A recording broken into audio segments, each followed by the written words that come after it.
Good day, welcome to BTV React Radio. We will talk about and give our reaction to the viral and latest issues in our country. Let's watch and listen to the statement of Attorney Ferdy Topacio about BBM's trip to the United States.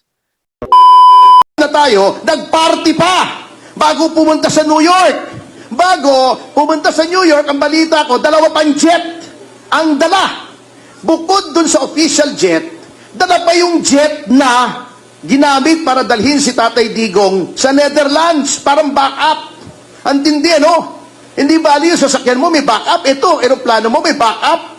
At ang nagtanong ako sa mga kaibigan ko sa aviation industry, 31 million daw bawat eroplano ang gastos. Can you imagine? Ang mga tao, hirap na hirap, ang taas ng presyo ng gas. Gagastos ka ng ganoon para lang 2 eroplano mo sa luho mo. Yan po ang insensitiveness ng government. Yan po ang mabigat. Ngayon, ang problema, delikado po tayo ngayon. Sinasabi ko, baka hindi nare-realize ng Malacanang yan. Sapagkat, ano bang sitwasyon ngayon? Overall, ang daming galit na mga kababayan natin. Ang daming galit. However, yung mga usual na napagsusumbungan nila, yung House, mas inuuna pa yung impeachment kaysa mag-imbestiga ng anomalya. Yung Senado, hindi pa nakakausap yung Marines. Wala na daw. Hindi na daw credible, sabi ni Ping Lacson. Paano ko magsusumbong yung Blue Ribbon Committee chairman mo? Hinusgahan na yung testimony ng 18.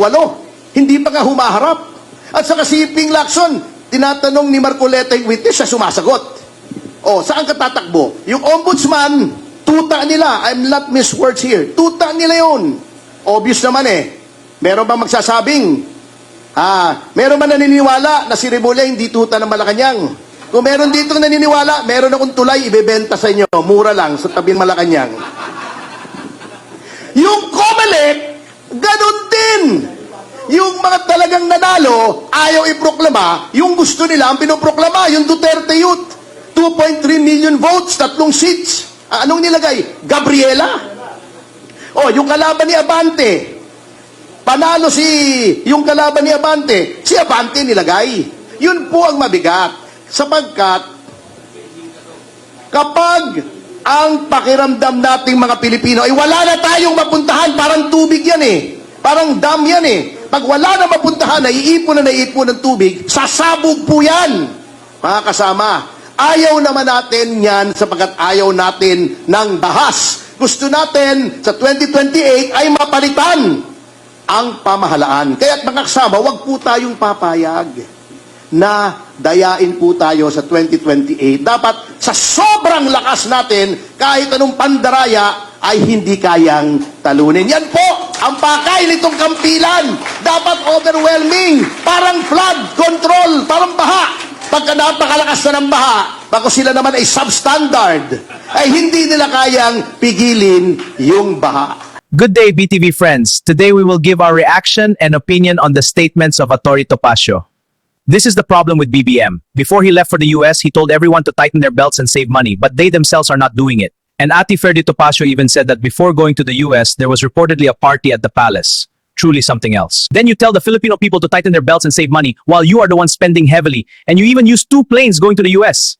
An attorney, Ferdy Topacio, said that he asked some of his friends, "My friends in aviation told me each airplane cost $31 million.